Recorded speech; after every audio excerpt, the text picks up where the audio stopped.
Attention. Attention. The live broadcast you have tuned into is a pre-recorded episode of the Dudes and Beer podcast.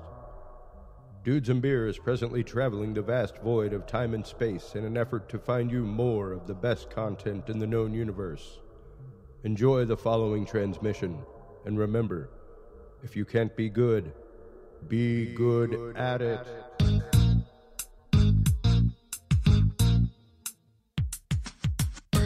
Grab your beverages and turn up your interweb. Solving the world's problems 12 ounces at a time. It's Dudes and Beer.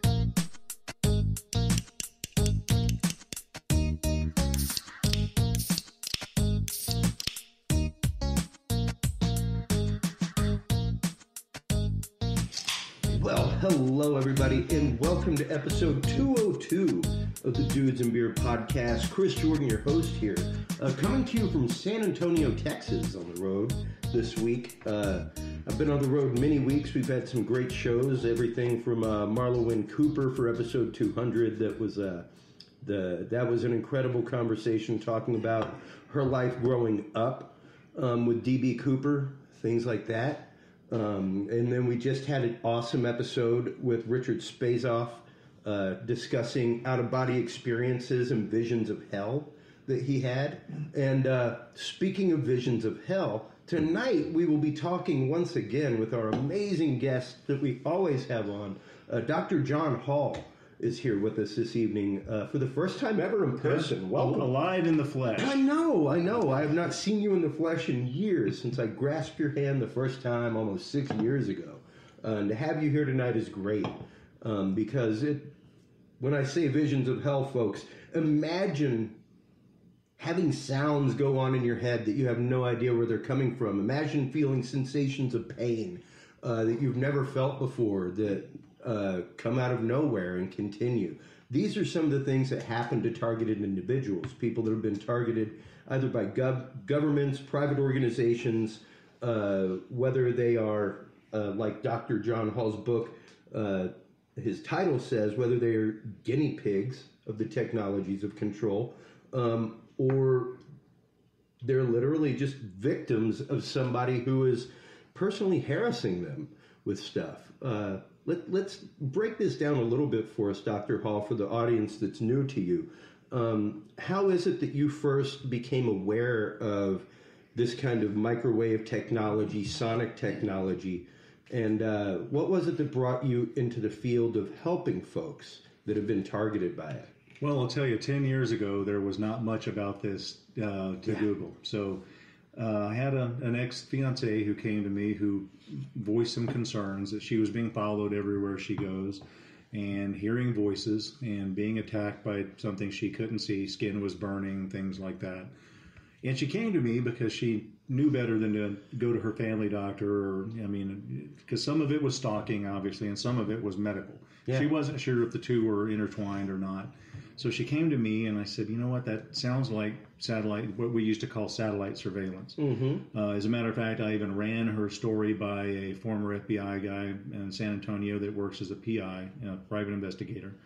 And he said, is she under any government problems or under any government surveillance? Has she had any federal crime issues? Been labeled a dissident? Yeah, dissident. And I said, no, that she shows apartments for a living and is pretty much apolitical. Yeah. And he goes, well, that sounds like satellite surveillance, and that's the kind of stuff that happens via satellite weaponry. So basically, spent a lot of money, actually counter-surveilled her, found out that she was being stalked by a former FBI guy who has access to this technology, was breaking into her apartment, drugging her with Rohypnol, and essentially sexually trafficking her.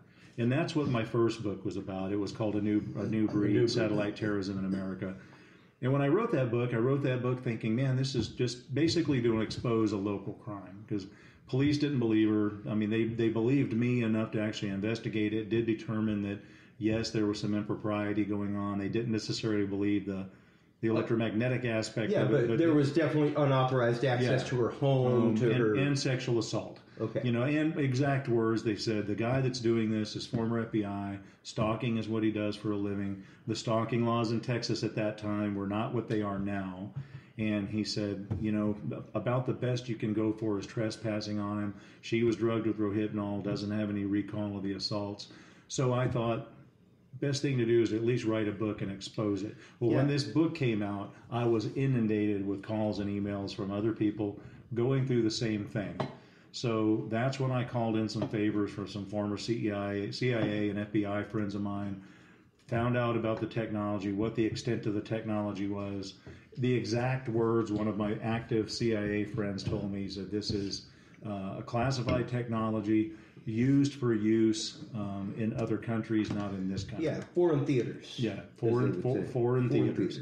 Well, and it turns out that it looks like it's being used experimentally. It was put in the hands of various private investigative groups, mostly manned or headed up by people with classified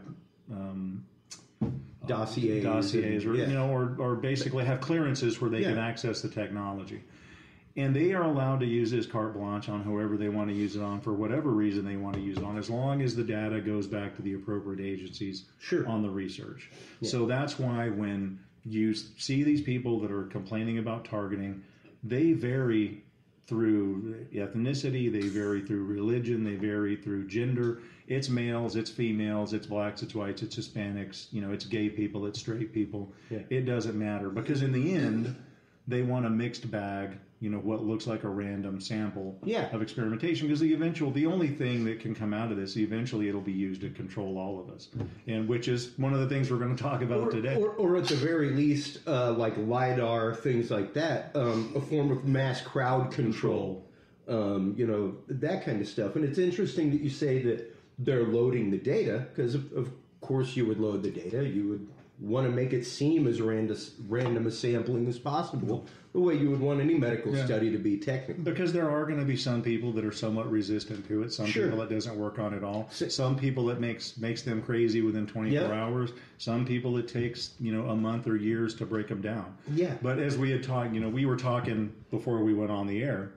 and like I told you, people ask me, they go, well, you can hire GIs, or they're already government property, you can do the experimentation on them. Well, if I'm experimenting with a technology that puts voices in your head, and my goal is to find out how quickly I can bring you to rock bottom with it, well, that won't work with informed consent. That's right. Because the minute I beam it at you, you're going to go, okay, I hear you in my head now. Yeah, you're going to ignore it, and it's synthetic technology. Placebo effect will immediately take place. Now, if I use it on you when you're with your kid out at the park, and you don't know I'm doing it, and all of a sudden there's a voice in your head going, we're going to kill your kid.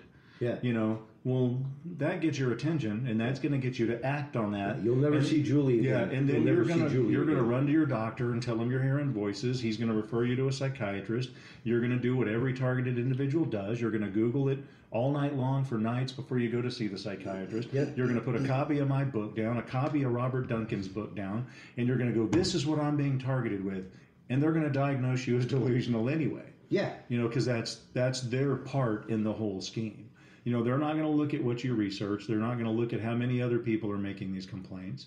They're going to say, well, I'm a psychiatrist, and if you're hearing voices until proven otherwise, that's delusional or schizophrenic. Yeah, here's some lithium. And then that actually spirals your life the rest of the way down. Because despite what we say in America, everybody's, we have a kinder, friendlier machine gun hand when it comes to mental illness. We don't. No. And I remember 10 years ago, there were commercials out with all these stars and Glenn Close and everybody, wearing their shirts on that had the different mental illnesses on them. And we were going to just encompass this as something that can be treated, and you don't have to be afraid of it. Well, guess what? That's not true. Yeah. The minute you're diagnosed as delusional or schizophrenic, your family starts to turn on you. They don't see you the same.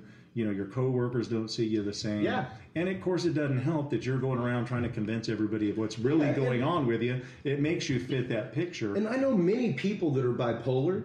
That normally doesn't settle in until your early 20s, something like that, as your brain actually, the plasticity starts to fix. That's when you can really tell whether bipolar is set in or not. Like psychologically, until those neurons and stuff in your brain are gelled in your early 20s, hey kids, I'm not going to say don't smoke reefer. I'm just going to say don't do it till your brain stops growing. Okay. Same thing with drinking. I'd prefer you not do it till your brain stops dwelling. Which is why they won't rent you a car when you're some places it's less than 25. That's right. Because at 25 is when your brain matures and you are less of a risk behind the wheel of a rental car. Your impulsive nature should be gone by then, in theory. Yeah. I mean, that does not discount the adrenaline junkie. Yeah. The person that loves bungee jumping, things like that where most people... a psychological barrier would stop you. The sense of self-preservation would say no. Except in Texas, where cow tipping really never gets old. No, that's never old. That's always fun. and that's one of the most dangerous sports because that's when you get to dodge shotguns. Yeah. But by the way, everybody, also with us this evening is John Butler, audio engineer. We'll also be having Robinson Tran, audio engineer, join us.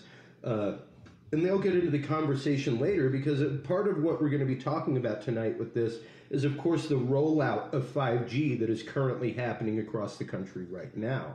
And some of the possible dangers involved with 5G technology, just period. Like one of the documents that I actually put into the Dudes and Beer Knowledge Vault, go to dudesandbeer.com/knowledge. You can go down to scientific studies. And there you will find the documentation from the actual FCC, from their study on 5G, where it showed that microwave technology, millimeter microwave radiation can cause glaucoma, all kinds of stuff. Like the EU just put out an announcement today that they will be dropping all body scanners at airports for health reasons. So that's something that some of us have been saying for years. I kind of submit to it simply because I'm traveling for business, not for whenever I traveled for personal reason. Man, they're lucky I didn't take a little blue pill from the gas station an hour before and just be like, nope, I need a pat down. And you can ask my wife sometimes. I used to do it all the time. I refused, and I would get patted down. Well, and I think we talked about the rollout of 5G a number of shows ago before really anybody else was talking about it. And I remember telling you, this 5G is coming out. You need to look into that because that's satellite on Earth. It is. That's what it is. I mean, it's because most of this has been done via satellite. I know some people thought Gwyn Towers, and that unfortunately was a misnomer put out there by Jesse Ventura on conspiracy theory. When they did a little show on targeting. I was part of the production on that. I wasn't part of the final ending on it, unfortunately, when they decided, we're blaming it on Gwyn Towers. It's not. It wasn't Gwyn Towers. It's always been satellite based. But when you start talking about 5G, that's total immersion into into electromagnetics here on Earth, because that has to be done with towers like every 20 or 30 feet or less. Yeah, and it's really interesting that the towers are going to be half the distance from the ground. The wavelengths. The normal. Go ahead, John. Yeah, the wavelengths are smaller. Yeah, it's millimeter wave technology. Same thing that you get scanned with at the airport. That's right. And which is, you think about that, we're about to be immersed in the same thing they scan you with at the airport. They can see through your body and see you naked and see if you have a gun or now, not with definition, but you can definitely see some overall. So what how do you think that will play into tracking an individual once you're basically immersed in the matrix? Not just that, but how does it play into your individual rights as you generally walk down the street? It's one thing if you personally submit and say, yes, I don't want to pat down, I don't want to go through the metal detector, I'll speed up the process and go into your scanner. You aren't making that conscious decision when you're walking out of your home in the morning or walking into the office. But if these generators and receivers are out there... They're not going to ask. No, there is no asking. They're just going to be scanning everybody en masse at the same time. And you'll be easy to scan once 5G is rolled out because everything that's on you has an RFID in it. That's right. Your glasses have one, your shirt has one, your sneakers have one. They all have one for inventory purposes. Yeah. So for everything that's on you that's been inventoried with an RFID, you're basically tracking yourself, or somebody will be tracking you via any one of those, or your fixtures in your teeth. Yeah, you can absolutely do it with a filling. I remember one of my favorite stories ever was the fact that Lucille Ball heard voices in her head from her fillings. Yeah. And she picked up radio signals. And that's because, things like that. some of the old amalgam fillings, you could pick up AM radio. Well, and it's interesting, though, because... Same way a crystal radio picks up. Well, in the same way that actually braces work. And it was actually the father of Alex Jones who told me that, because he's a dentist. And he was like, well, you know how braces work, right? And I was like, no. And everybody's like, oh, God. And I just turned around and I was like, how do braces work? Like, I know they tighten them down. Like, does it, like, pull it this way? He's like, no. When they tighten it down, they're basically winding more wire on one side, and the saliva in your mouth acts as a voltaic fluid. Kind of like putting two dissimilar metals in a lemon to create a battery. Exactly. Yeah. So basically you are conducting more electricity to that side of your mouth, which causes the teeth to grow bigger, so they move the others over. It's like the most amazing process ever. I was like, wow. I knew that your spit was somewhat like voltaic, but an electrolyte. But it was like, dang. That's crazy. The whole body's electric. We're a bioelectric being. Yeah. And the government has learned how to take advantage of that. I mean, that's how they can actually program your mind through heterodyning the EEG. That's how they're going to basically track us all through 5G. You're right. The studies that have been shown where they have exposed animals to 5G for long periods of time, it causes premature aging, it causes cataracts, it causes sterility. Yeah. It causes an increased level or an accelerated level of coronary artery disease in rats. Yeah. Well, coronary artery disease is one of the leading killers, in America, especially men now. Mm-hmm. So now we're going to be all basically bathed in this, at least until you can get in a structure. That is the one saving grace with 5G is it doesn't have much penetration. Yeah. Yeah, it's pretty shallow as far as being able to get through cinder block, concrete, rebar, inside of buildings, things like that. Go ahead, John. You were going to say. I think that's why they're calling it the Chris Jordan wave, too, because it's got lack of penetration. So. Yeah. Oh, cold as ice. But it's one of those. You were mentioning earlier the heterodyning of the EEG. I'd like you to explain some of that to our audience that isn't familiar. I know the last time you were on, we had a very long discussion about binaural beats.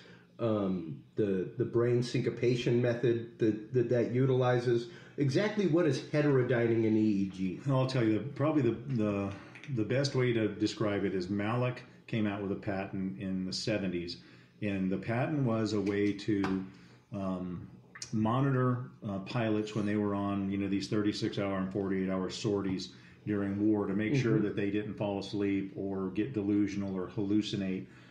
Because I don't know if the general public knows this, but these pilots, when they fly these sorties during wartime, and they're basically in a plane just doing one sortie after another for 36 to 48 hours, they put them on amphetamines to keep them up to do that.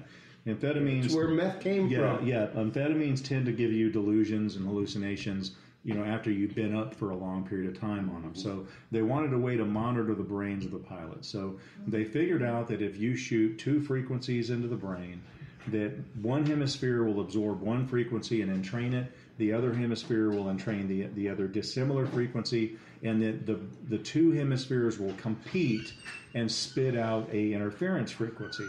Well, they could take that interference frequency and actually derive your baseline EEG out of it. And they could monitor that EEG, and when they saw the pilot was dreaming or they saw that he was hallucinating or seeing things, then they would have stimulators in the jacket. They could zap that pilot and basically wake him out of that state to continue the flight. Wow. Well, fast forward, 20 or 30 years, and they decide, well, that's pretty interesting technology that we can monitor the EEG without putting leads on the electrode.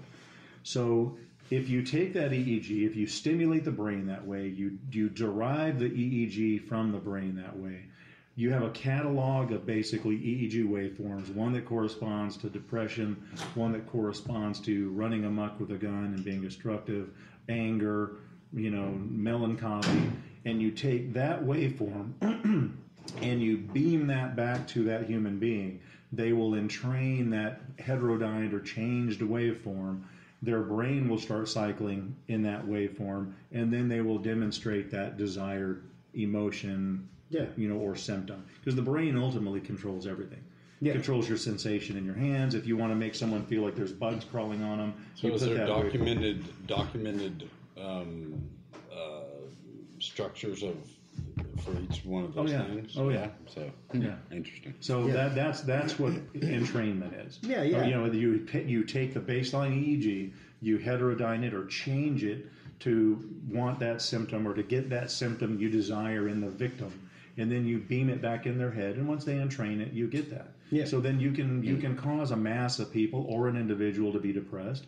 And one of the things I tell at some of my speaking engagements that, have you ever had one of those days where you wake up and you're just not 100%? It's a blah day. You really don't feel like going to work. You're not depressed, but you don't feel like doing anything. Yeah. Well, just unmotivated. Yeah. Well, have you ever noticed when you get to work, everybody feels that way that day? Maybe everybody is being controlled to feel that way that day. Yeah. Because when you talk to your friends, you go, man, I don't feel like being here. I don't feel like doing anything. 9 times out of 10, they're going to go, you know what, you're right. I feel the same way. Maybe it's a virus. Maybe it's our allergies. Maybe we're coming down with something. Or maybe you're being fucked. Yeah. Well, and I was just about to say, it's interesting that you mentioned allergies, because that's literally the only way you develop allergies is through overexposure. And it almost works the same way, where like once you're exposed to pollen enough, your body just goes, enough pollen, dude. It could take 1.5 years of your life. It could take 60.5 years of your life. It's like peanuts. Yeah. All humans are allergic to peanut protein. It's just the right amount has to get in you to make you symptomatic. So, I mean, like eating a bag of peanuts may not cause you a problem. Eating a pound of peanuts probably will. Yeah. Yeah. And, it's very much the same thing. Your brain reacts in the same way. It may not, like we were saying before the show, you may not be someone who is hypnotizable. There are definitely brains that are more resistant to this technology than the average brain. There are definitely some people who are just like more adept at meditation and finding quiet, and that noise in their head just doesn't bother them as much. Now, in addition to the controlling effects of targeting, though, there's also the voices. Yes. And that's one of the other things that target individuals complain about, is that while they're being targeted and, of course, being burned or being brain manipulated with the technology, typically they're hearing the voices of the people doing it at the same time, telling them they're doing it. So to be clear, what targeted individuals hear are not voices of God or voices of angels, or their own internal voice, or their own internal voice. And I mentioned that in my first book. When you're reading a book, you're hearing your own internal voice as you read the sentences. Thank God, mine sounds like Morgan Freeman. Now, what typically what these people complain about is it's somebody that's telling them exactly where they are in the room. They're telling them what they're wearing.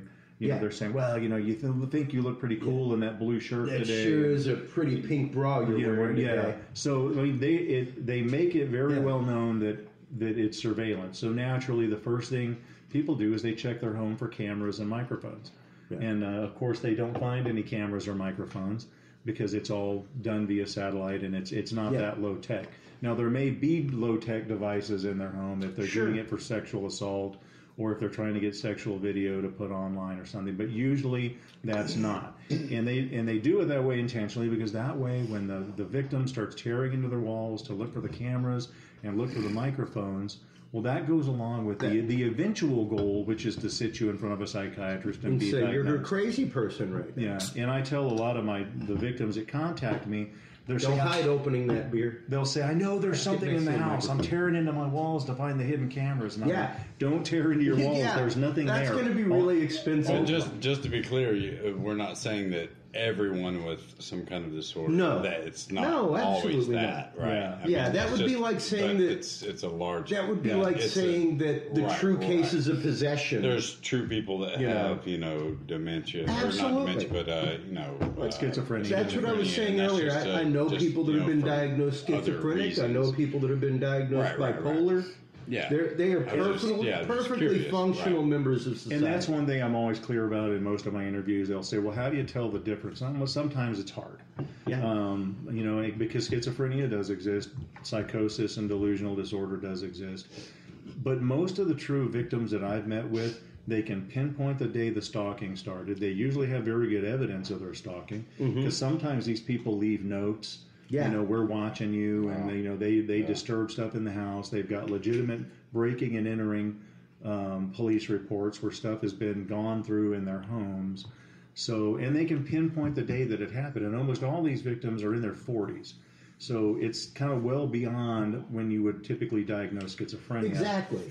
So if it's going to emerge, it's going to be in your early 20s, maybe early 30s, but even that's pushing. Most of these victims are educated and were highly functioning before this all took them down to rock bottom. So, and then when you add in the fact that now all of a sudden we've got a bunch of government employees complaining of the same thing. And they're actually complaining of it continuing to happen now that they're back in the States.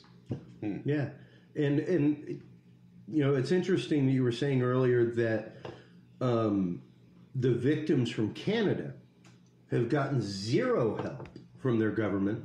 But not that our people have gotten any help from their government, but Canada is much more open-minded about this kind of stuff. Like, it was Paul Hellyer long ago, the former prime minister, or not prime minister, but he was the head of their defense department, that came out and said, yes, the Canadian government has been in contact with UFOs and aliens for years. Well, the Canadians have also allowed their country to be the scientific background and laboratory for the CIA for a number of years. For a long, long time. McGill University, Laurentian, they were doing a lot of MK Ultra. Most of it was done in McGill. A lot of it was done just north of Niagara, stuff like that. Now, they did finally make amends, and they did allow some of those victims to sue and get get settlements with the CIA, but the Canadians have allowed their citizens to be victimized by the U.S.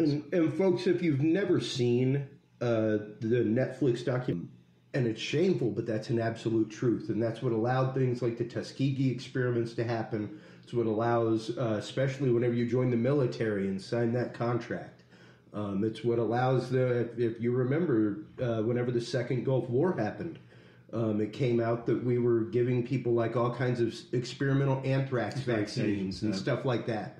And all kinds of soldiers got sick. And that was major release news when it happened. Well, and the interesting thing with these Cuban diplomats and the one girl that came over from the American Embassy in China, her mother came out. All of these victims have gag orders on them. They're not allowed to speak to the press or the media or us or me. And believe me, I've tried. I tracked down the lady's mother. I contacted her. We became LinkedIn connections, all kinds of stuff.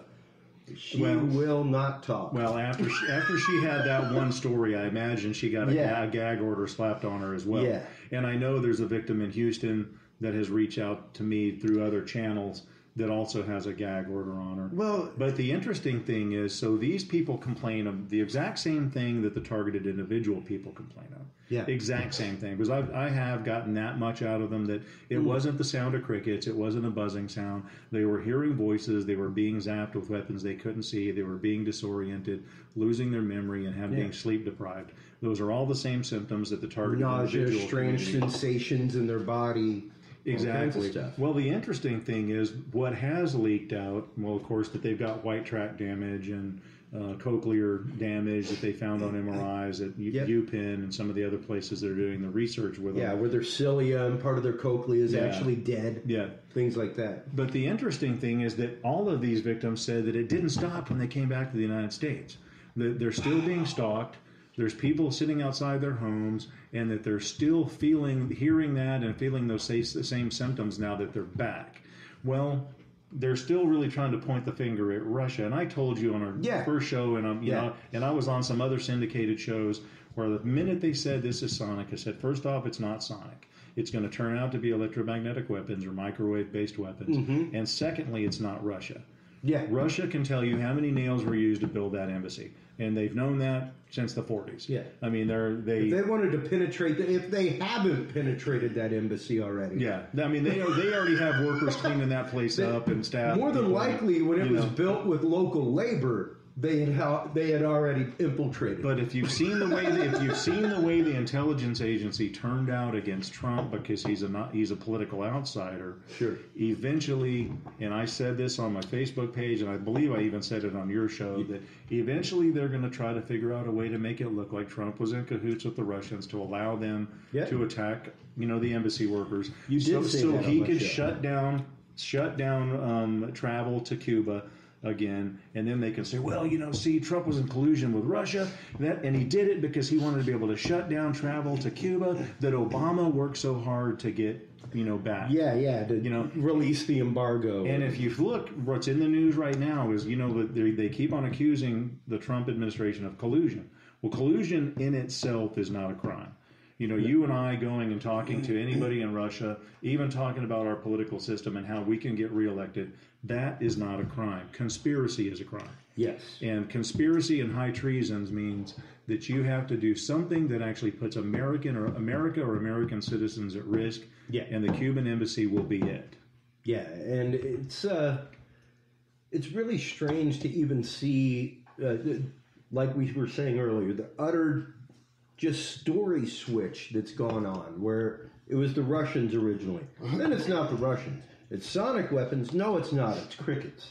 And then on the tail of all that, I remember texting you the article and going, sweet Jesus, it just happened to people in China. Yeah. Like, exact same situation, and the embassy members as well. So the Russians are attacking us in China too? Yeah.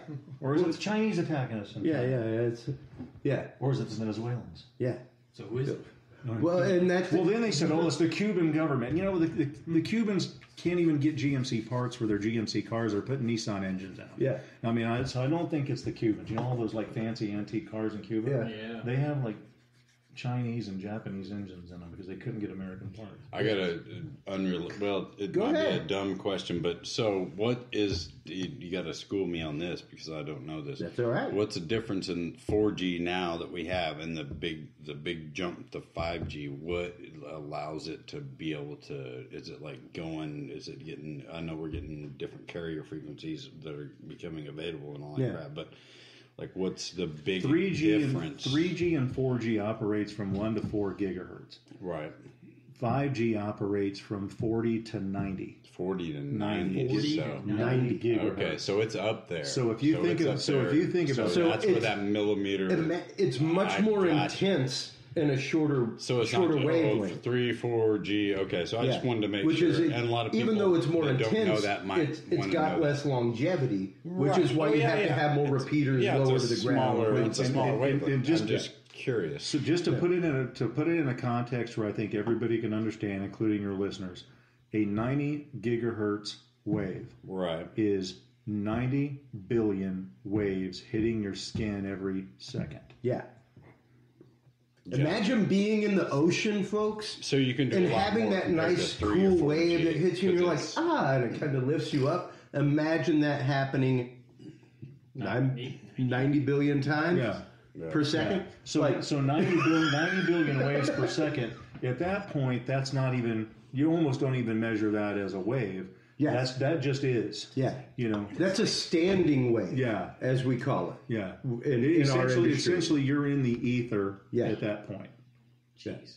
Yeah, and nobody has a clue what that's going to do to you when you're in it for 30 years. At that point, you were looking like Rob was saying earlier today. Not gamma. It's just underneath. Radio. That's exactly what Robinson Tran, another fellow audio engineer, has joined us for the conversation, folks, and that's exactly what he was saying earlier today. He's like that's like just below gamma wave radiation, millimeter wave. Yeah, millimeter microwave, and it's wild. And nobody's done studies long term enough to really say what that's going to do. No, we've done studies for a year and a half, maybe, stuff like that. I mean, we haven't even gotten conclusive studies on what our phones do. I remember buying cell phones even back in the day, and they would come if you read the little booklet, there was a little FCC thing in the back. Always was. And it said, always to use the earpiece. Cause this, that, and the other. It had a warning. Known to certain states or countries. Yeah, so. Because research had been done there, but it hadn't been validated. Right. So we got to mention that the research is. So you're saying with that jump up to there, they have just so much more. Well, and the problem is that your things. skin, it doesn't have much penetration, so your skin is going to absorb most of that energy, and energy does get deposited with it. And what they have found in mice and rats and non-human testing is it does accelerate coronary artery disease, which is already a problem in humans. It does accelerate aging. It causes glaucoma. It causes cataracts. It causes sterility. Now, like in pregnant females, where you have a fetus that's forming, in a woman, all of those cells are highly manipulable with, EMF, or any type of, foreign type of wave or anything. So, because, that's one of the things we use in science. If you have a tray of bacteria, you can use electronic stimuli to separate bacteria and separate DNA. Not just that, but amniotic fluid in and of itself has a totally thicker viscosity than normal water. So it will actually carry those waves better. Yeah. Which is one reason why they typically use ultrasound instead of an X-ray on a baby, because inside that amniotic fluid, the X-rays aren't going to keep going. They're just going to slow down. Which kind of makes you wonder why everybody has jumped on this global warming and climate change bandwagon where we want to change the world to avoid climate change. But we're accepting 5G open arms. Yeah, exactly. We're gonna bathe in the 5G, and it's not gonna hurt us as long as every molecule in my body. As long as I can download my show at the speed of light. It's gonna be all good. It doesn't matter if I get cancer as long as I can watch my show. As long as I get my South Park faster, I'm good. How long have they been testing on it? They're going to roll it out. I just did a unnamed wireless carrier show, and they're talking about rolling it out. Whatever. No, there's two carriers rolling it out. Right. So they're going to roll it out. So obviously they've been testing it for I have many years? right now the I'm just curious. In front of my face, which you can absolutely go to dudesandbeer.com. You can check out the episode promo for this. Hi. Hey, how's it welcome, going? Guys. Hey, buddy. Sorry. Good to see you. Good to see check out the episode promo for this, and inside of that is actually linked the SpaceX filing for the FCC for their, I think it's 4,500 or 4,400 5G satellites going up into space. As opposed to saying, hey, everybody, we're T-Mobile. We need 4 satellites to cover all this. No, they need 4,400 satellites to make the 5G network work. Space trash, man. That's that's totally space trash. Yeah. Not only that, good luck trying to escape the wave at that point. The idea is that, and even stated in SpaceX's goal, is to bring the internet to the whole world, to every spot in the world. What happened to good old buried copper or fiber? This lines? Yeah. Come on, man. Serious. The order and authorization was March 28th, 2018 that they filed with the FCC. So at that point, testing for 5G began. Interesting. Now it's being unleashed with really little to no human testing or regard to what it's going to do to you, biologically. Yeah. Now, granted, they made the announcement in 2016. Right? Yeah. They made the announcement in 2016 that that's what it was going to take. I've got it right here in front of me from techradar.com. SpaceX wants to launch 4,425 satellites to make the world web truly worldwide. And that was November 17th, 2016. So between the time of announcement and the time of them filing for permission with the FCC and going, these are the findings we have, please research it further, use your labs at Bell, whatever, to go through this stuff.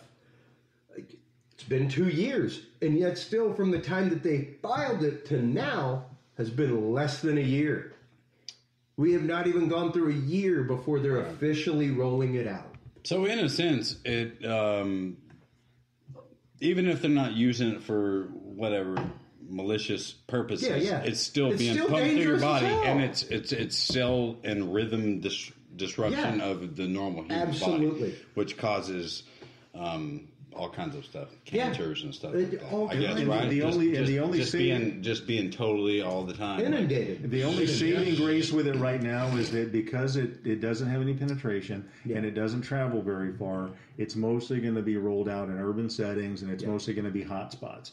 I think there's only a couple of makers that are working on phones that will operate on it right now. So it's mostly going to be used for Wi-Fi access as hotspots. Now, if you're in a rural area or out in the country, right now you're probably pretty safe from it because they're not going to bother to put all the towers way out in the country. Sure.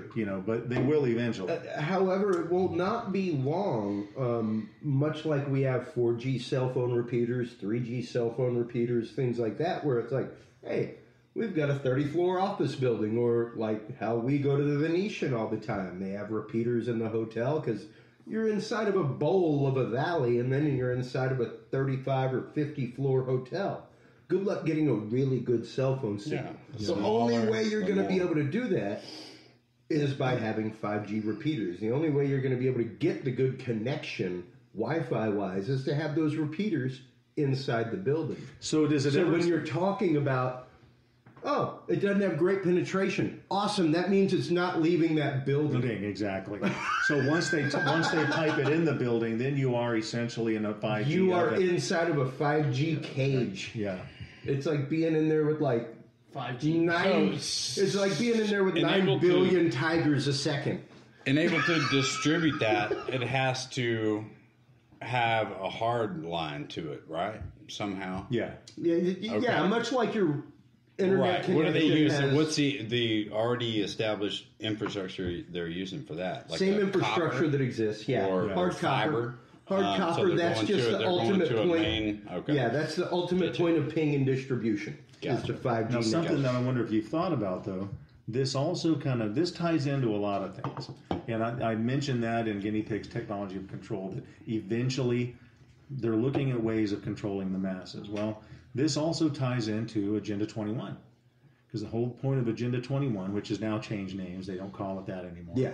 But Agenda 21 was geared at forcing rural populations into urban centers for easier control. Well, once you force, well, not only that, but the way you force the rural population into urban centers is by the government taking over the land where there's natural resources, so it's not under private control. Yeah, and that's a whole different political discussion. But once you mean like the pipelines and things like that. But once you get out of here, native people, or where the trace minerals are, or where the coal is, or where the natural gas is.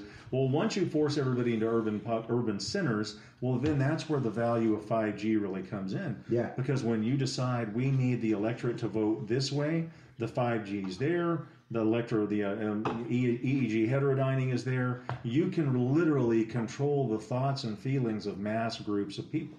Yeah. It's not incredibly difficult.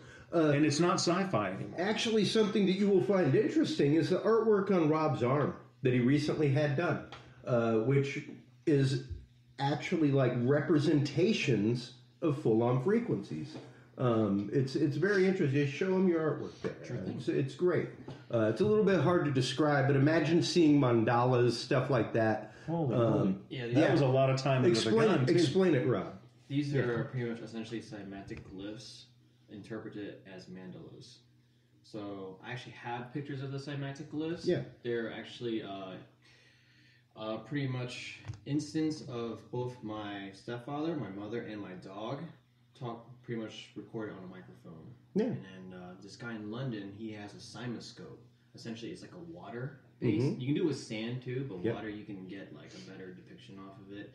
So essentially, I sent him WAV files, and he just sent me he just inundated me with a ton of different glyphs, and then I just chose whatever I thought was sure.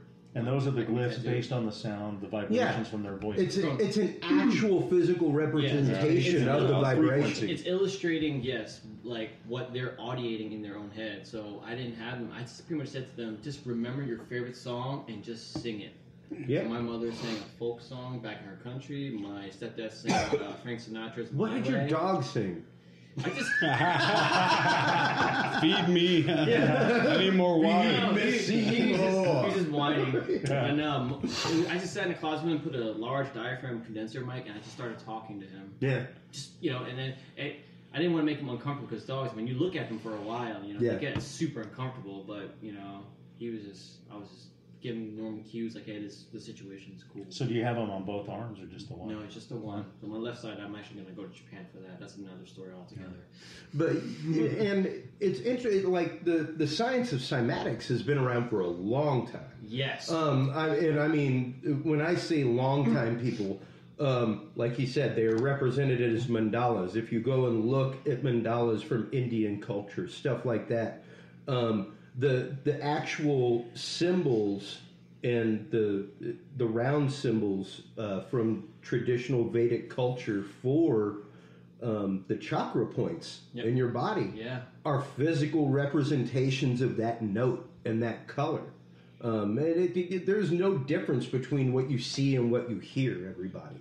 The colors that I'm seeing on Rob's shirt, in Dr. John Hall's shirt, things like that, are simply a vibration. Mm-hmm. Nothing more. Nothing more. It is a hertz frequency, just like what you hear. So it's not too much far of a stretch when you say that you control people with wavelengths. Yeah. Tibetan bowls. Yeah. Have you ever? Oh, I have 5 of them. Cleansing bowls. Yeah. I have 5 of them. Home. Dude, I recorded a guy in Austin that was into these healing bowls. Science. And we're about to be exposed to that on a daily basis. 90 billion times. Yeah, 90 billion times a second. Every day. Yeah, because our sleep state is like, what, 2 hertz or something like that? 4 hertz? Yeah. Like long wavelengths. Oh, yeah. It's below the hertz rate of the Earth, which is right at between 6 and a half. So it will be interesting once we're inundated with 5G to see what type of sleep disturbances, come out of that. Because those people will show up at offices like mine. They're going to show up with a bunch of vague complaints, fatigue, tiredness, I can't sleep. We get that already. That's why Ambien and Lunesta and all these drugs are so popular. Sleep aids. Because when you start getting bombarded with this, if your brain can't shut down and go into these long wave states, that's right, then you're basically going to roll around and lay around. And I was trying to tell somebody the other day how it's, and believe it or not, folks, your brain basically works in 3-hour patterns while you're asleep. So 8 hours is actually kind of mean to do to yourself, because you're waking yourself up like in the middle of a sleep rhythm.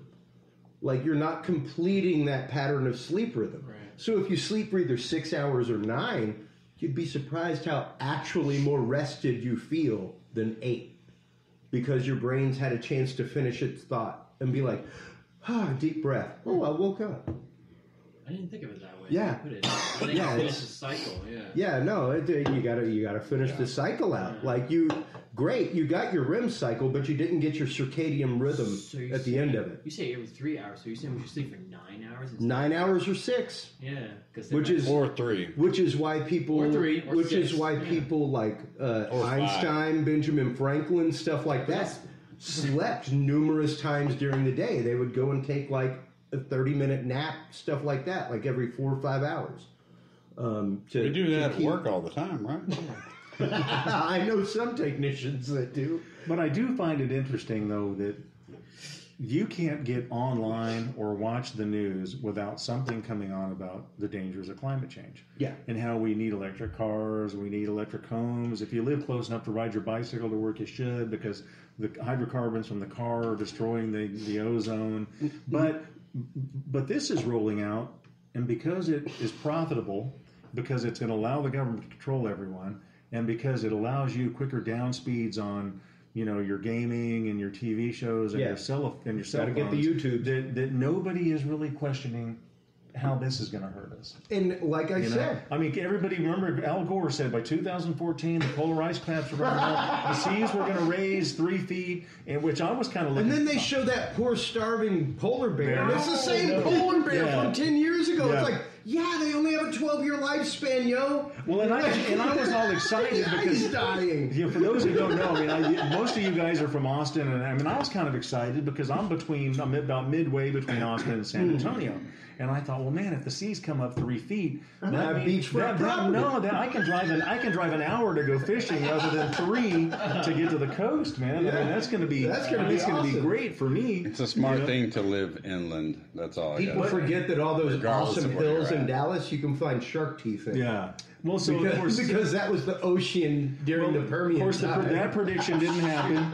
But now we're saying, well, we got 12 years according to AOC. Is saying we got 12 more years before climate change destroys the Earth. Well, I think we're more likely to be destroyed by 5G than we are climate change. Yeah. The climate change science is fuzzy at best. A lot of it's been created. Well, Not saying it doesn't happen. No, Climate change does happen. We absolutely contribute to the cycle. Okay.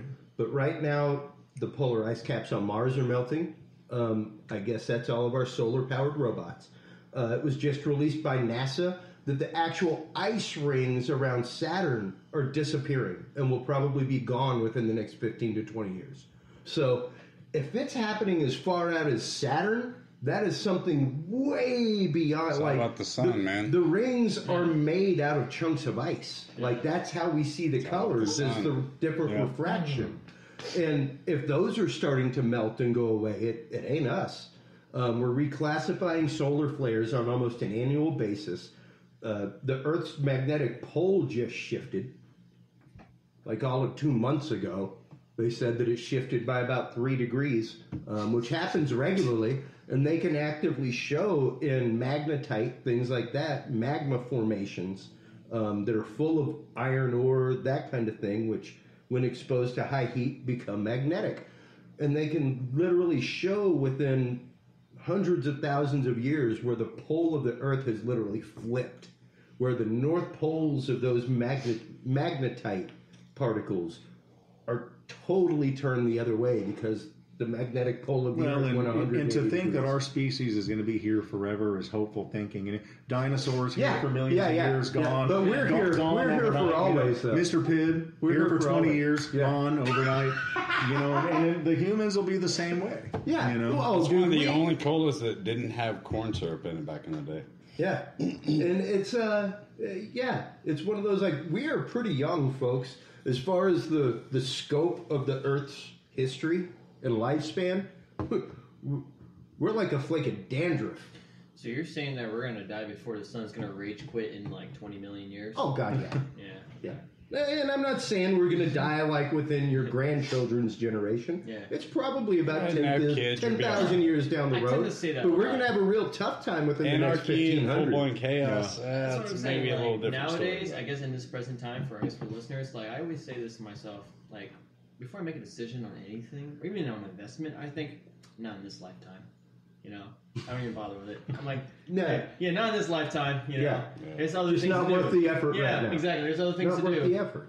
And I tell you what, we've seen enough death this year already, my wife and I, that basically it's live every day like it's your last anyway. Yeah. I mean, don't worry about a million years. Don't in go the out future, 'cause hurting it's not nobody, going to be anybody. your That last. is not a call to violence.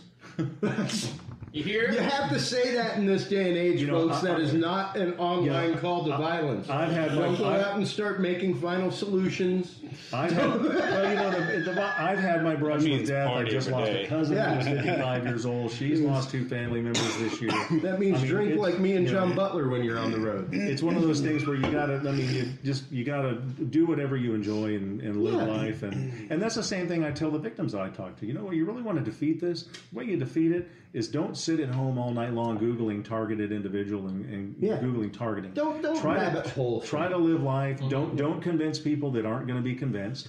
Let those of us that are working on it through scientific and political channels work on it. We all believe different things. We all have different realms of belief and ways, paths that we got to that belief. You cannot discount anybody's belief. You've never seen it, but I actually have a document. I should have brought one for you to sign. That's the rules of Dudes and Beer, the rules of the table of discussion. And it's like, everybody's opinion is valid. Your opinion and 50 cents will buy you a cup of coffee anywhere in the country. Yeah. That's a good theory. It's like $1. Like About $1. it's closer to $1. Or unless you're at Starbucks. Right.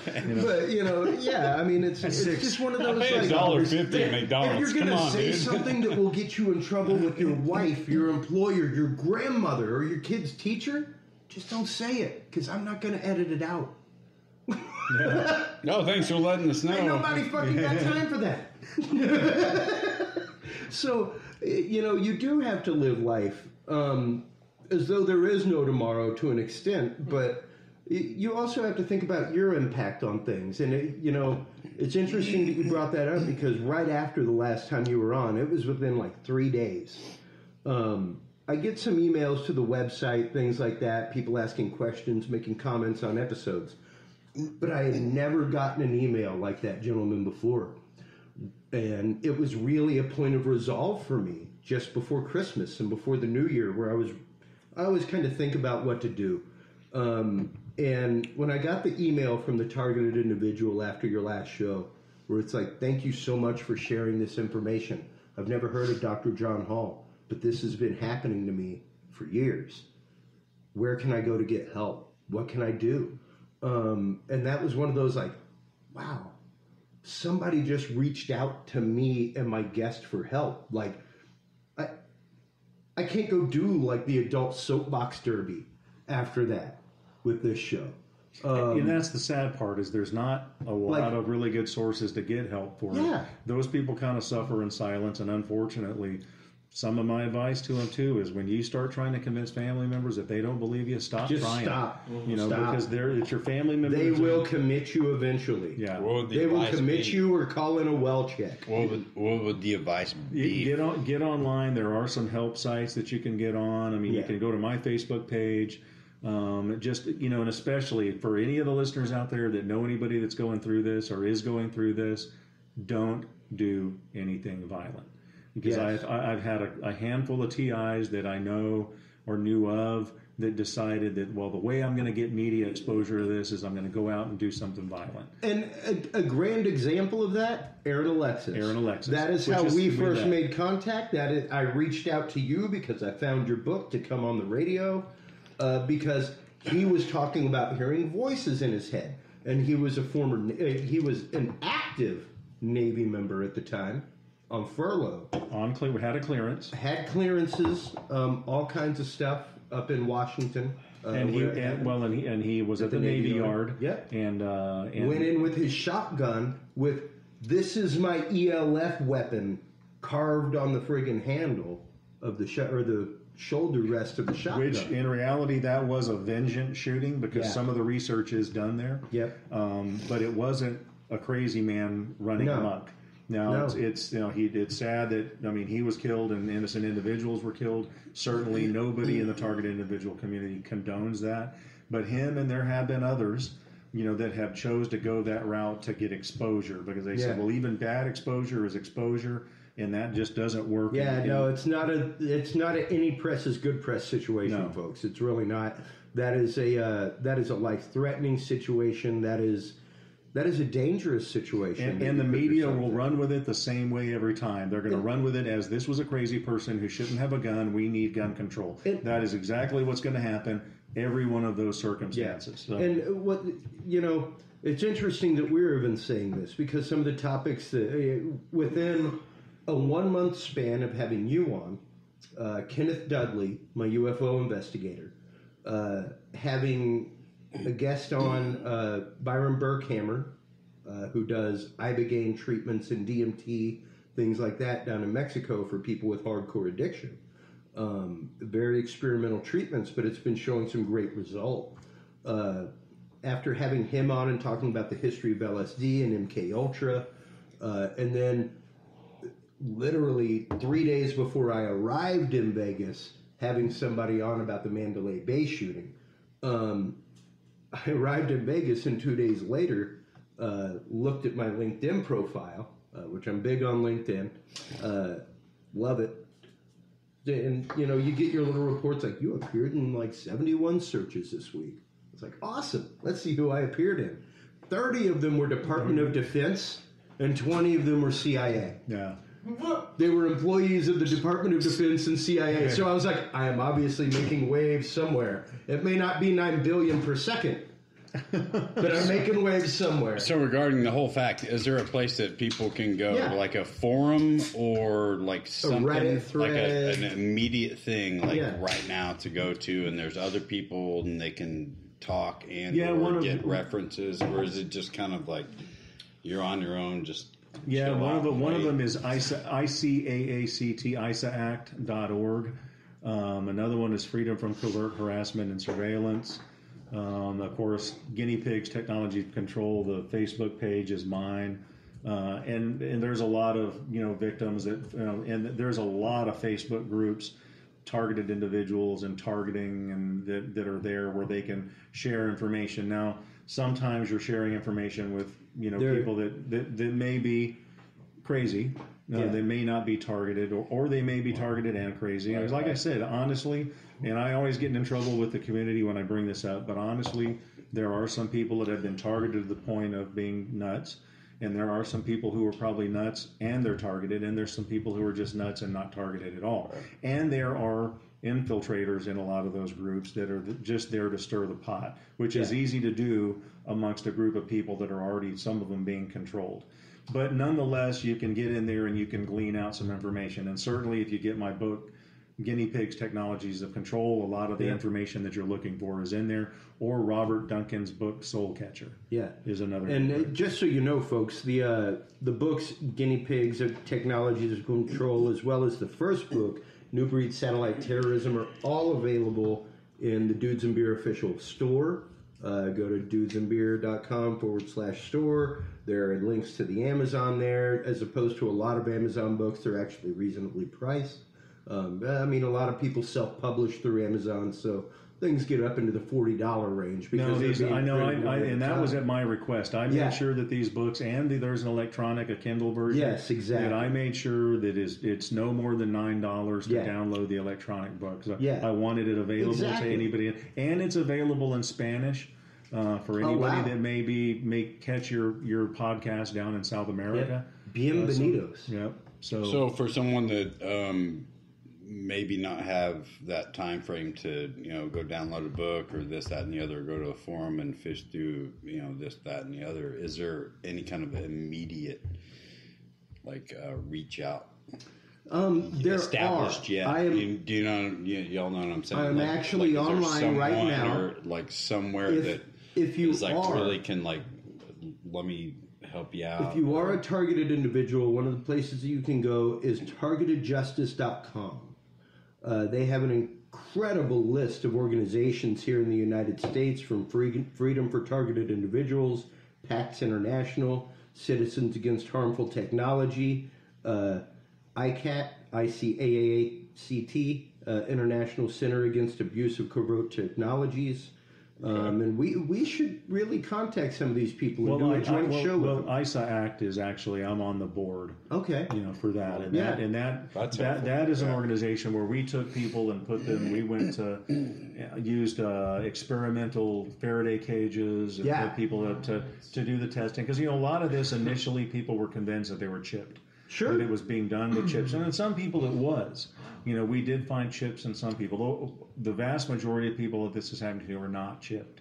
As they think about that logically, it doesn't make sense that they would want to go toward a technology that involves chipping the entire population. Yeah. Because eventually you're going to get caught doing that. Well, it's gonna be, like I said earlier, you have to have medical consent. Yeah. You have to have medical consent. Whereas 5G, you need no consent. And the it's there. RFID, it's a limited range, but you're saying with that 5G, it's pretty much, since it's going to be stacked you're so always hard, in it. It's like, it's there. Well, the you'd range like is to. not very far. No, it's not extraordinarily 5G, far, but with the fact that there's one here, there's one 3 blocks away, there's one 3 blocks away. Yeah, so it's I can tell you kind of how Minority Report. In most victims, kind of how it goes is they say, well, I'm being followed, I'm hearing voices, I'm being attacked, I must be chipped. So they get scanned, they do full body MRIs, there's no chip you can find no that foreign way. object. So then the next thing they go to is, well, it must be nano.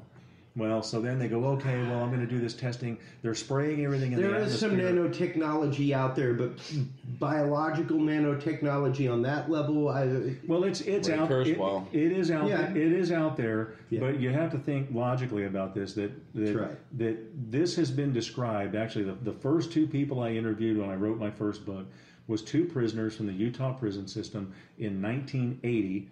Who were locked frequently experimented. Yeah, who were locked in a room, had electromagnetic waves. They said that were so repressive they couldn't get off of their cots without actually trying to make that happen. And one of the guys said, he goes, they were talking to me in my head, and the voices in my head were responding appropriately to my thoughts that I would reply back. So that's in 1980. There was no nanotechnology in the 80s. So, and if you think about it, there were nanotech theories. If this was done with nanotechnology that's being sprayed into the atmosphere, we wouldn't have a couple of 100,000 targeted individuals making complaints. Yeah. We would have entire populations. You'd have a few 100,000 or a few million people complaining about all the crazies around them. Yeah. Is what it would be. Yeah. So, and you think about it, the government logically is going to use technology that is the least intrusive to use. Now, in MK Ultra, certainly they were chipping people. Even after MK Ultra, there was a guy in Georgia that, he met with an NSA agent. He had invented a way to download free energy to charge batteries. They took him out, they got him drunk, and they chipped him. We dug a Vera chip out of his shoulder that had created melanoma there because those chips actually are cancer causing. Wait. Yeah. He made wireless power, essentially, is what you just said? Yeah. Electricity. Yeah. Where is he now? I think he's still alive. He's in Georgia. Yeah. And you pulled the chip out of him. Yeah. Well, I didn't. I helped find it. A surgeon in Georgia pulled the chip out of him. Yeah. Yeah. Wow. And we have another guy, James Walbert. You've probably seen that name come up. James is in Kansas. He came to me. We MRI'd him, and he did indeed have a chip in his shoulder. He went on to have some other studies done, and I think was found that he had some nanotechnology in him as well. But the overall vast majority of victims, you don't need to be chipped for this to happen. No. And that's just it. What a lot of people don't realize, like we were saying earlier, amniotic fluid, great conductor, fantastic conductor of sound waves. That's why ultrasound works so incredibly well in that environment. Your brain and the gray matter of your brain, fantastic radio receiver. Not only that, but you've got a great resonant chamber built right around it. And I know we've talked numerous times on the show about the advertising technology that they tested in Iceland, where Japan, where you're in Iceland. How often are you going to buy a banana in Iceland, or even have them? But here's the technology where whenever you walk by the banana stand at the store, you can hear the ad for the bananas only next to the banana stand. In Japan, they used it in soda machines. Yeah. So when you were They use it in museums all the time soda now. machines. Like, so when you're walking. So when you walk by, it goes on a nice refreshing Coca-Cola sure would be good. In your own head. Yeah. Yeah, it uses your head as a resonant chamber. I gotta find this machine. Well, now if you saw the latest link I put up on my Facebook page, now they have it refined now where they can pick out individuals and use laser-induced sound directly into your skull as well. And they've always had a system called Audio Spotlight. You're probably familiar with that. It's a little square antenna that uses ultrasonic sound, and you can single people out in a library to just talk to them. Yep. It's line of sight, but it works the same way targeted individuals, actually. Yeah, and that's the exact same technology that they use for ads. It's some of the same technology that they use in museums around the world, where whenever you walk up to the exhibit, you don't have to wear the headphones. Yeah. You only hear it right there, and when you walk away, it's gone. And we have one. I've got an audio spotlight system. You can looks like about the size of a ceiling tile in a floated ceiling, and you can hang that over any area. And the only time you're going to hear me saying anything to you is when you're under it. Yeah. So if you put it in a room, with a bunch of other similar looking tiles, speaker, it's not. Yeah. Yeah, but it's an ultrasonic speaker. It's an ultrasonic. It's just shooting down a wave. Right. That's vibrating your skull. It doesn't convert to sound until it's in your head. Yeah, gotcha. Till it actively hits your bone and start kind of like the way the jawbone microphone works. Where it's not working off your mouth, it's working off the vibration of your cochlea and the hammer in it's not even moving your eardrum; it's going straight to your head. Straight to your skull. It's neurosensorial hearing. Yeah, and same thing we have. Like I told you. That I have. If people don't believe in directed energy weapons, you can. I think I told you on this last show. You can actually go on Walmart.com and buy your own directed energy weapon, and it's about this. Prank your friend. Yeah, it's about this big. It takes a 9-volt battery, and it shoots out a strong ultrasonic pulse. It's enough to give you headaches and make you nauseated. You can sit it in a room, turn it on. Some people will hear it, most people won't. But everybody will get nauseated because it resonates at the right frequency to hit your brain and make you nauseated. That goes back to Hitler. 7 Hertz Hitler. Yeah. Exactly. You were going into that the other night. Go into that, John. It's something I heard from a old school cat. Hitler back in the day before he would do his speeches, they ran some big servo subs in a stadium wherever he was speaking, and they did. I think it was 7 hertz was the frequency, and everybody's filling up the stadium. It took an hour or so, and they'd run that to rile up the crowd. No, they run it, and it'll physically just makes you uncomfortable. It'll slowly tighten your stomach and make you feel kind of just odd and discomforted. Not like you're gonna go to the bathroom or something. Just kind of you just feel kind of weird, and then mess with your head a little bit. And then I think it was 15 to 20 minutes before he came out, they would shut it off. So everyone just kind of started feeling better. So by the time he came out, it was a psychological. You're feeling great now. And that's some of his engineers doing that shit. Yeah. And those guys. Well, I bought the little Walmart toy. And I thought, you know what? I want to see if this really works. Because, that's the reason I get this stuff. I've got a neurophone at home that we use that you can put the leads anywhere on the body. You can put them on your legs and make you hear voices in your head. I've got the audio spotlight. This is all for research purposes. So when I saw that come out, I thought, okay, I've got to test this. Yeah. So I bought one and took it to my office. Didn't tell the girls in the office that I was going to fire anything up. Sat it in another room and turned it on. Barely audible. If you get right next to it, you can hear the loud, kind of a very, very, so high-pitched you can barely hear. A dog probably would hear it really good. Yeah. So that's essentially what it is, an electronic silent dog whistle kind of thing. Turned it on. Within 10 minutes, just about all of my staff from another room were coming in there going, "What are you doing to us? This is going to drive me crazy. You're driving me crazy. Whatever it is, you need to turn this off. You've got to turn it on. We know it's you because you're into this kind of stuff." All of them were going nuts, and you couldn't hear it. And you got that from Walmart. From Walmart. Yeah. So these things are out there. I remember seeing circuits for those online years ago where you could buy kits, all that kind of stuff. Where you could go to Jamco Electronics, where you could buy, your crystal radio kits or LED police light flashers, and they had the same kind of thing where it was, play with people's heads, that kind of stuff. Going back to what you were talking about, not to interrupt, but I forget what the actual title of it was, but you were saying, if you want to make a person do this or do this or do this or do that. EEG heterodyne. Is that written out somewhere? Yes. And who did that? Yes, as a matter of fact. Is that here in the States? The NSA. Hold on. The NSA. I'm just curious, So. But let's see. Because I know I have that linked in the Dudes and Beer Knowledge Vault. Okay. So I am going there right now. Dudesandbeer.com/knowledge is the web page, folks. And if you go to scientific documents and studies there's a little hot link that'll take you. This has all kind of PDFs, everybody. If you want to see the original patents for HARP, for the facility that exists it exists. It's not a conspiracy theory. HARP exists. And the patents are there. They're right here on the scientific documents and studies page. Sweet. Imagine that. As are the FCC memorandum and report on the effectiveness and effects of 5G, which we were talking about earlier today. Awesome. 5G radiation dangers, all that kind of stuff. But here it is. Patent for audibly communicating speech using the radio frequency hearing effect is on there. Patented hypnotic inducer.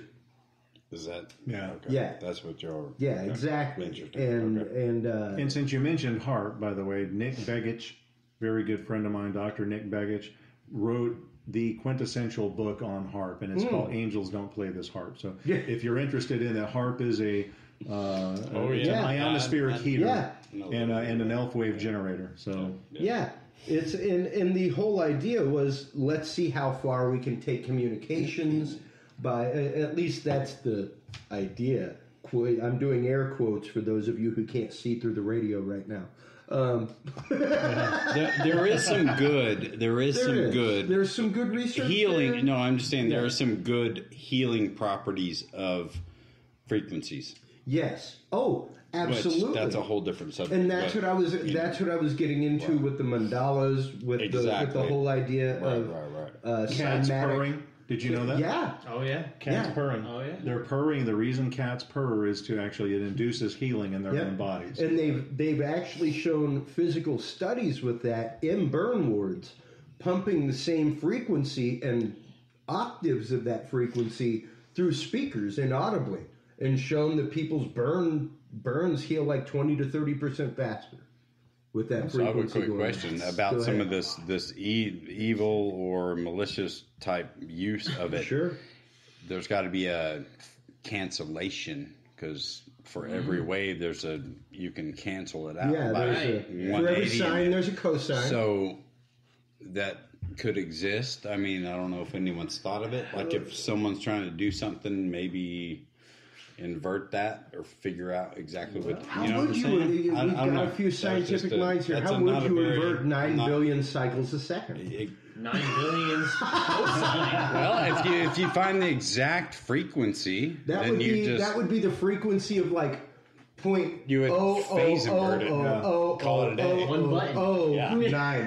That would be the frequency of point. That's just It is the polar opposite. Yeah, question, but just say it like how it is. That's how Knight Rider worked. That might be a way to battle it in the future or something. I don't know. And that's how noise canceling technology works. It's how your Bose airplane headphones work. Yeah. And there are sites that are already kind of prepping people on how to avoid 5G exposure. Right. And the main way is going to be not to have a router in your home. Yep. And have an internet-free home. And I won't lie, for about a year and a half, and I need to reinstitute it. Number one, I practiced Black Sabbath, which was Sundays, like maybe I would watch TV, but there was no internet, there was no cell phone.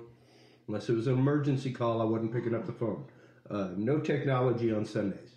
Like, go out, enjoy the world, go for a hike, do something, but don't just sit there. Don't be around all that. And at the same time, I also had a kill switch on my wireless router in the living room that was out and available to kill. The router was like inside a shelf. So I made just a little push button switch that I could go up, and as we went to bed at night, click, just cut it off. And you would be surprised how much better you sleep without all that. They're actually around. making shrouds now that you can buy for 5G routers and 5G hotspots, because you are going to have to route that into your home. Yeah. So you're not going to be able to pick it up from outside of a building. You're going to have to route it from outside into your home. Yeah, because it doesn't have the penetrative power. So and they are making shrouds for that. They're already, actually, I was looking on a website today that you can already get that. They beat me a long time ago. Because before me and my wife were pregnant, I wanted to make a Faraday house coat for pregnant ladies, where it's literally just Faraday cage inside of a piece of cloth. You zip it up, and that's the connection between the two. But now they've intentionally made us so dependent on electronic devices. It's no mistake that they wanted to make sure that the poor had smartphones. I mean, it's not like you think the government really gave a shit whether or not people were able to communicate with anybody. They wanted to be able to track everyone. So that was the whole point. The reason they got rid of UHF and VHF TV and made everybody go and microphones. Yeah, and microphones. Damn the 600 block. Damn you. They're fixing to sell another, and this is, I'm not an RF engineer, but they're fixing to sell another block. Another band of frequencies. To my knowledge, maybe you know a little bit more, and I can't think exactly what I read, but there's a carrier frequency that's a way lower frequency that distributes and carries some of these other high frequencies. And so that's kind of what they're doing. Well, yeah, and the carrier frequency is very much akin to what Dr. John Hall was talking about a while ago with the heterodyning. It's the base level. Right. It's the base level.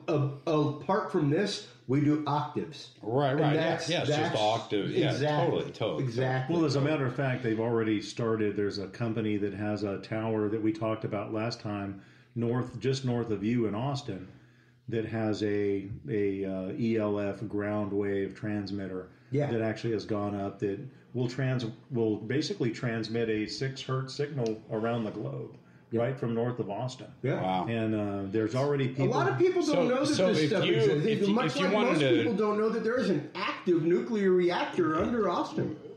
Under Austin? Okay. Yeah. All right. You have to tell me more about that. Yeah. So back to the but it's how do you think we have a nuclear sciences department? Back to the phase cancellation.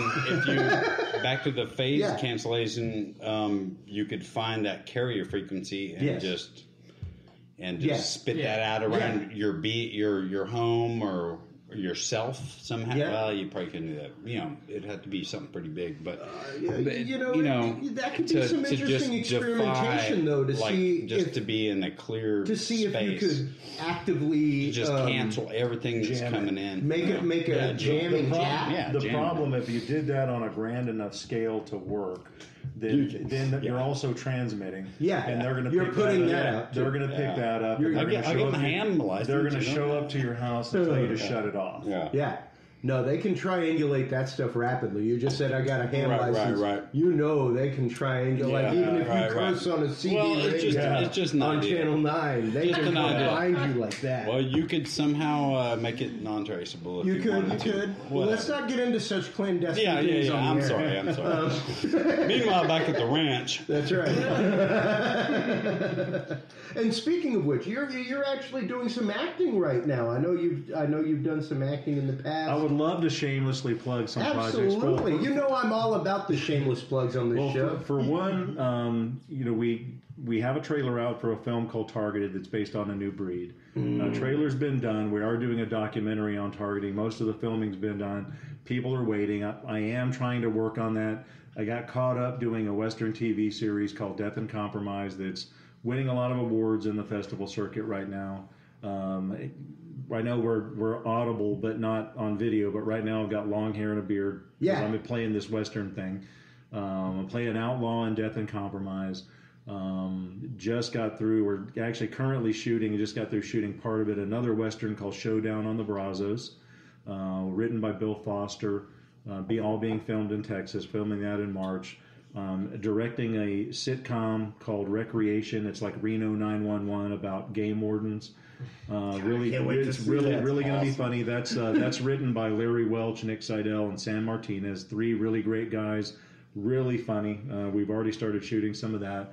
Robert McDormand from Austin, another good friend of mine, has wrote a cop drama called The Oath that kind of comes from the cop's perspective after a shooting and the way social media turns out against you as a police officer. That's kind of on the rise. And another really good Western called by William Instone out of Austin as well called Redeemer. I'm playing a sheriff in that. So there's a lot of good projects. But I kind of had to feed myself into this film industry and get to know some of these people and learn that business in order for us to get Targeted done and get Targeted the documentary done. And we're just about done on those. If you don't come on the show with the director of that, I'm going to be hurt. Which one? The director of Targeted. Targeted, of course. Yeah. That's Mike Muirhead. Is directing that. I would love for you to come on and shamelessly plug for like 3 hours. We had just about everything shot, and then this Cuban Embassy thing hit, So we're going to have to go back and kind of add that, because that's a game changer for targeted individuals. And I've been telling people that. I said, well, that has been like a gift from God. Yes. Because what eventually... It is the manna from heaven. Eventually the government is going to have to lift the gag order on those people. It's going to come out that they have continued to be targeted once they're in the United States. And it's the exact same targeting that targeted individuals are going through. And for once, they're going to have to admit that they have this technology just the way the Russians did. And without, like your last episode, where it's an accidental leak through a FOIA request. Yeah. You know, that hit all of 2 reporting sources before it was picked up by other viral sources 6-7 months later, where it was like, well, wait a minute. This dude who puts out FOIA for everybody in the audience that doesn't know, is Freedom of Information Act. That went through like back in the late 60s. Well, the problem with the whole targeting thing, too, is major media sources will never pick it up because it goes against the grain of what they believe in, which is also social control. Yeah. You know, all the major media outlets pretty much are controlled by the Democratic Party now. Not to get too political, but they are. And they're kind of all for social control. So, you know, they're going to keep on making light of this and keep finding ways to make it look like it's mental illness as long as they can until the government finally comes out and says, yes, we got this technology. We can read your minds. We can put information in your minds. We can make you hear voices. And for those of you for those of you that think it doesn't exist, I want you to Google one simple thing.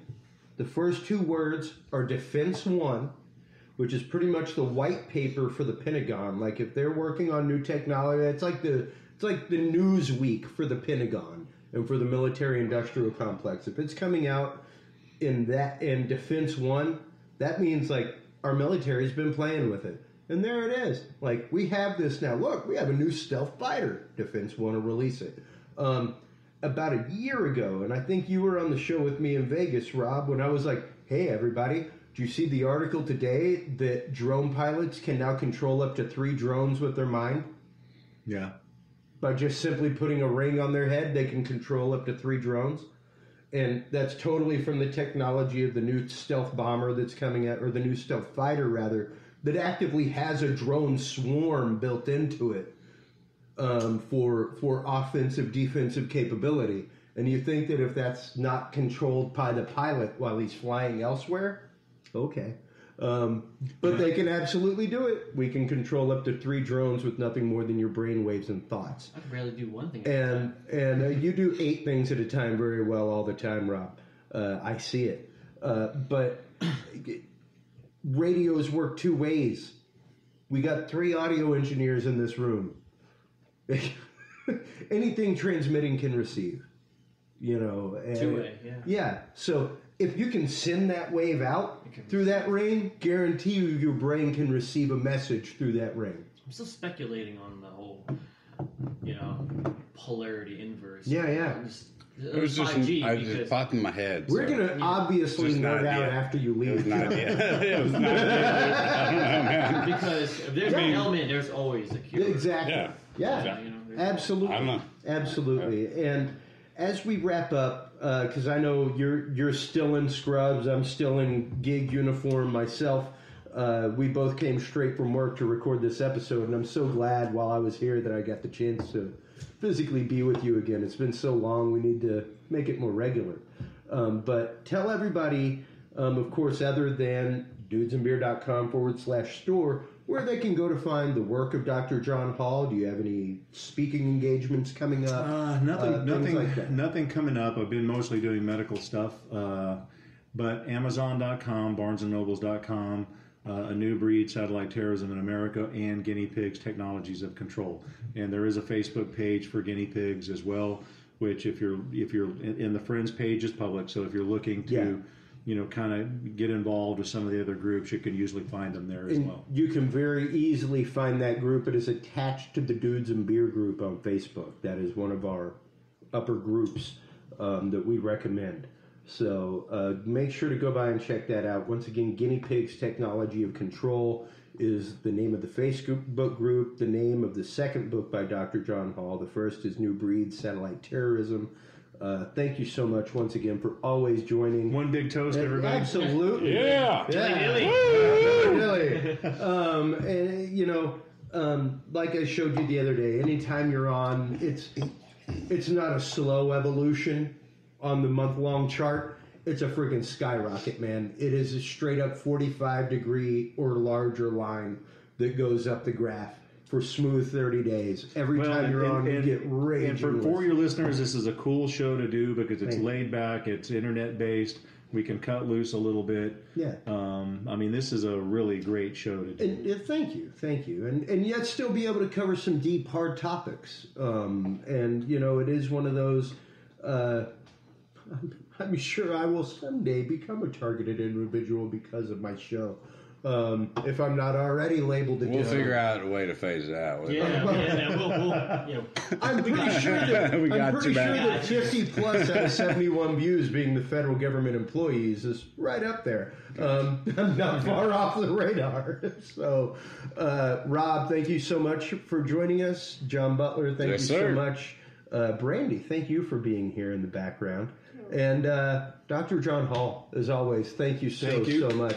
While you're online checking out the great work of Dr. John Hall, make sure to stop on by dudesandbeer.com. Dudesandbeer.com/knowledge is where you can find all the documents that we were talking about today. There's everything from declassified government programs, scientific studies, rare and odd patents like all the works of Nikola Tesla.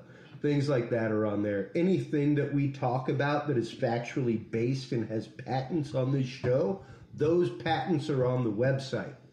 They exist. They're there. They're linked. Go download them. Look at them.